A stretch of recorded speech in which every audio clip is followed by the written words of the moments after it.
Hello aspirants, welcome to Amatya Academy.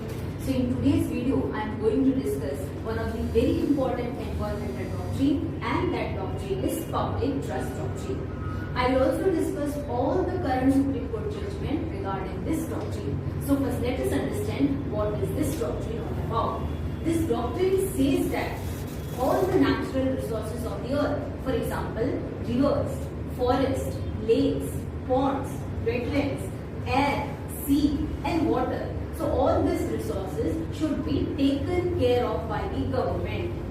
Why? Because government is the trustee of all these resources and he should take care for the general welfare of the people. This doctrine also says that it is the responsibility of the government to not transfer all these resources to any private parties. Why?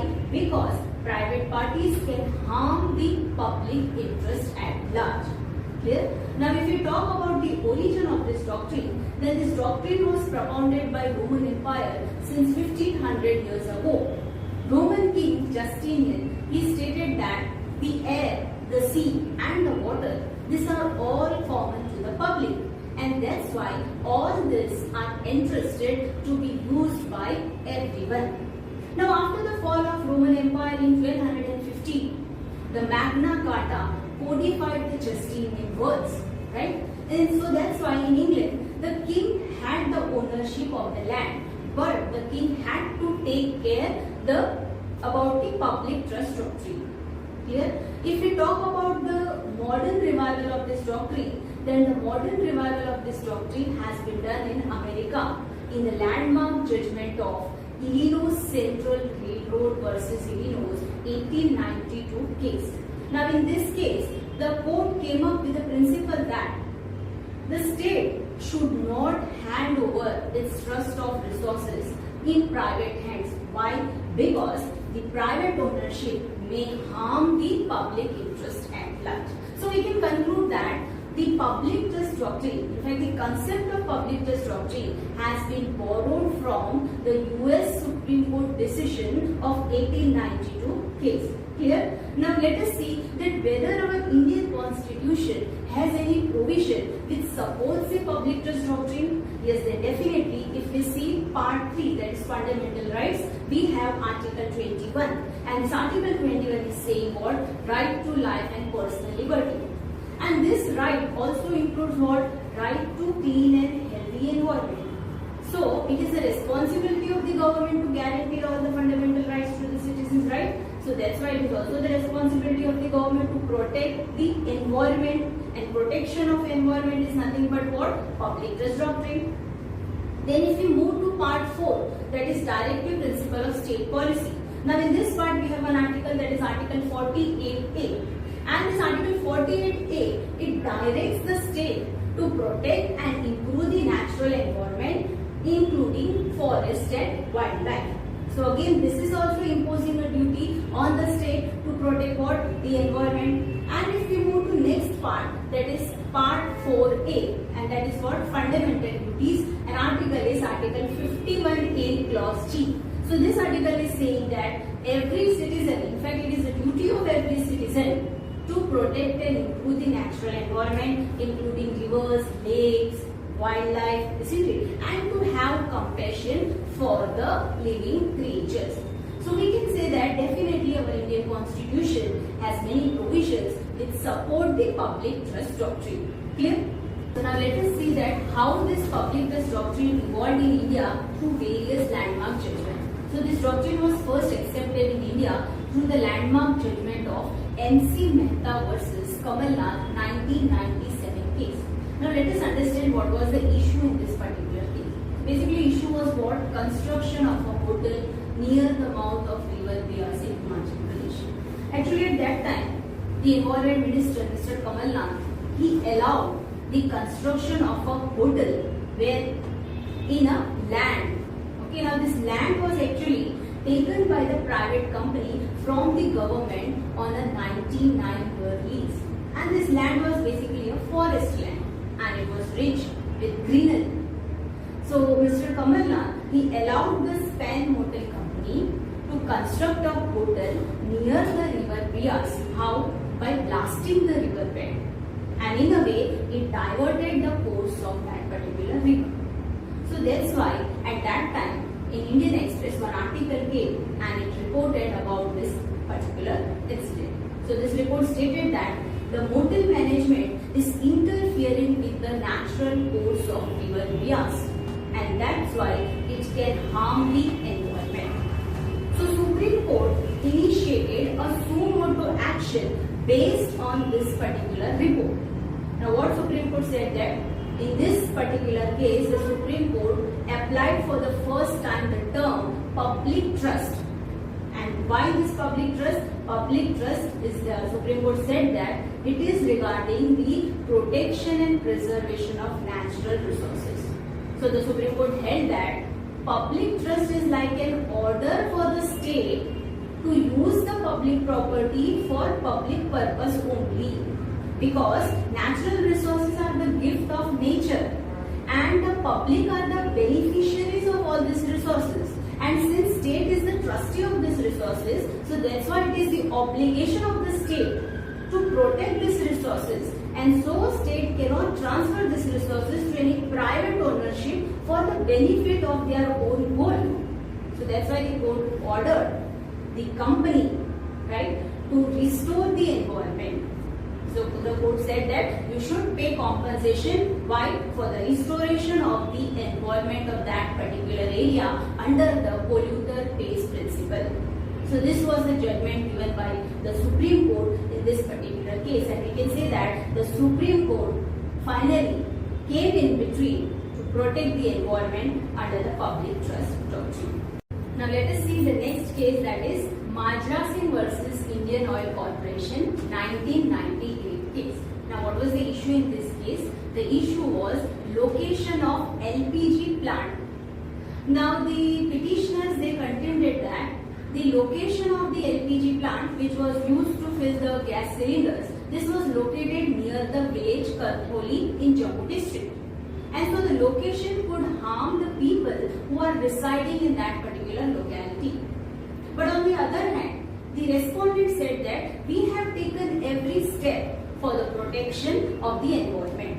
So finally the case went to the Jammu Kashmir High Court, and the Jammu Kashmir High Court, after applying the precautionary principle, they stated that the respondent, they can move ahead with their project, but they should take care that there is no pollution and no harm done to the residents who are living there. At the same time, the Jammu Kashmir High Court also stated that the public trust doctrine is an integral part of Article 21 of our Constitution, and thus it cannot be ignored when it comes to maintaining a balance between the environmental protection and the needs of the human. Clear? So now let us see the next case, that is MI Builders Private Limited versus Rajesshamshahu and others 1999 case. Now what was the issue in this particular case? Basically, the Lucknow City Corporation, they granted permission to construct an underground shopping complex mall where in a park, and this park was having a huge historical value. So that's why the question before the Supreme Court was that whether the construction of the shopping complex mall, how by demolishing a park is violating a public trust doctrine or no. So what the Supreme Court said? The Supreme Court said that maintenance of a park, it forms a part of environmental necessity, and this in itself is a public purpose. Right? So that's why the construction of an underground shopping complex is contrary and it is against the public trust doctrine. So the court ordered the private company to demolish that particular shopping complex. And the court said that allowing the construction, it will deprive the public of the quality of the life which is guaranteed under Article 21. So that's why the court also said to the government that it is the obligation of the government to maintain the public park for the citizens. So this is how Supreme Court highlighted the importance of public trust doctrine in this particular case also. So now let us move on to the next case, and that is Sesia versus State of Gujarat 2002 case. Now what was the issue in this particular case? The issue was protection of Chandrola Lake. Now, Chandola Lake was once a lifeline of the city of Ahmedabad. But now, most of the area, which was once spread across, we can say 1200 hectares, but now it has been turned into a dry, dusty bowl. Why? Due to the neglect of the government. In fact, the government has allowed large-scale encroachment on this water body. And Chandola Lake is not an exceptional case. There are many other lakes in Gujarat which is sharing the same fate as the Chandola Lake. Today, we can say almost only 137 lakes have survived. In 1960, Ahmedabad had almost 204 lakes. But today, almost all lakes, they are either built upon or encroached by the government. And according to government records, only 137 water bodies have survived. Now, why this Chandola Lake came into focus? Because Sesia, one of the residents of that particular city, he filed a public interest litigation in Gujarat High Court on the behalf of all the residents of Ahmedabad. Why? Is it to revive and recharge the Chandola Lake? So Sesia said to court that please take some action so that the Chandola Lake gets revived and recharged again. Finally, the Gujarat High Court came up with an interim judgment in 2001, and the High Court stopped all the new construction in that particular wetland. In fact, the court even restricted the new construction within 500 to 1000 meters around the remaining 137 water bodies. Right? But the final judgment of the Gujarat High Court, it came in August 2003, and in this final verdict, the court ordered the state to preserve all the lakes and rivers in the state. The court also said that you should take urgent steps to control the pollution. Then you have also to take steps to remove all the encroachment, and finally the court also stated that all the natural resources, for example lakes, rivers, ponds, these are held by the state as a trustee, and so it is the positive duty of the state to protect all these resources. Clear? So this was the judgment which was given by the Gujarat High Court in this particular case. So now let us understand the next case, and that is Jender Singh versus Ministry of Environment 2019 case. Now what was the issue in this particular case? Basically, Sharp Enterprises is a private company. Now this company forcibly took over possession of a common pond. Now this common pond was located in a village Singh near Delhi. Right? Now this pond was basically used by the villagers for centuries. So that's why the villagers, they complained to the authorities, including the district collector. However, no action was taken. So that's why Jender Singh, one of the residents of this particular village, he approached the National Green Tribunal under section 14, 15 and 18 of the Act. Now what happened at that time, even Sharp Enterprises also filed an application in the NGT, and in this application, Sharp Enterprises said that we are developing an alternative area which is 1.25 times bigger than this particular pond. And we are developing this area as an alternative, or we can say a new water body. Now, based on this explanation, the NGT, they dismissed the application which was filed by Jender Singh. So, Jender Singh was not satisfied with this judgment and he approached the Supreme Court. Now, what was the question in front of the Supreme Court?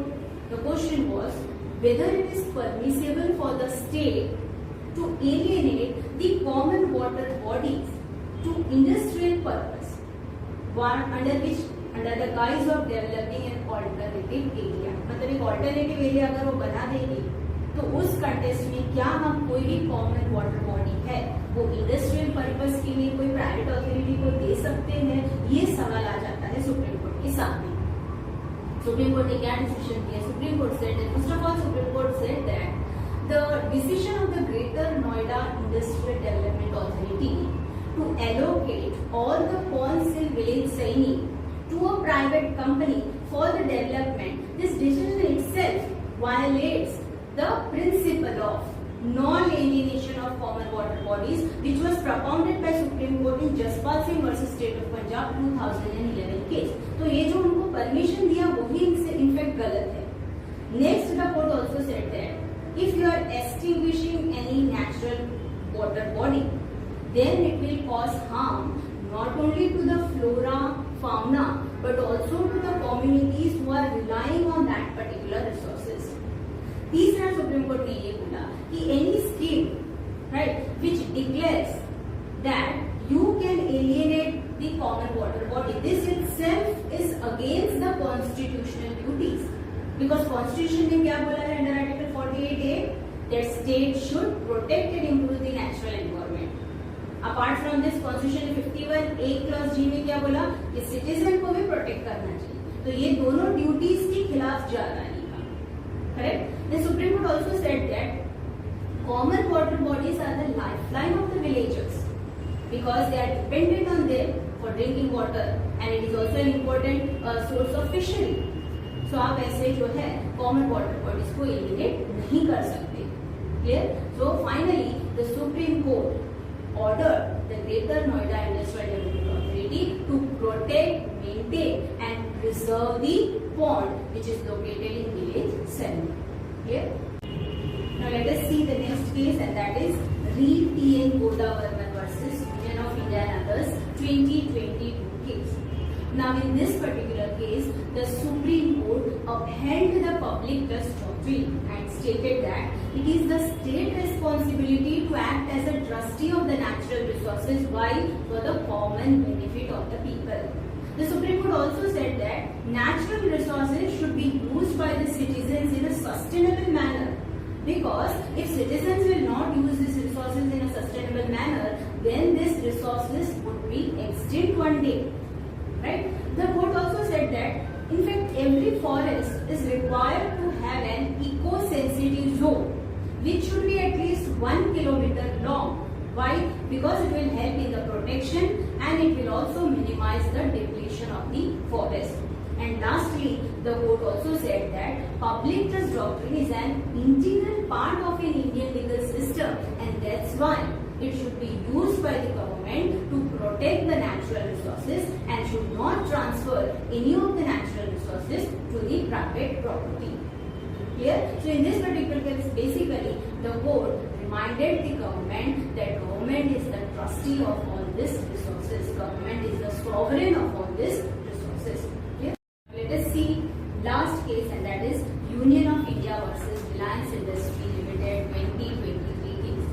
Now in this case, the issue was regarding extraction and exploration of natural gas which was located in the block of Krishna Godavari basin in Andhra Pradesh. So what was the question? That whether this extraction was done in accordance with the public trust doctrine. Right? So the question was whether the transaction between them was in furtherance of public trust doctrine or not. So the Delhi High Court stated that the petroleum has been extracted in a very efficient and sensible way. So that's why this transaction is done in furtherance of the public trust doctrine. So I hope that you could understand this doctrine in much way, because we have discussed already the constitutional provisions, we have seen how was the origin, then we have also discussed all the Supreme Court judgment regarding this doctrine. Thank you for watching this video.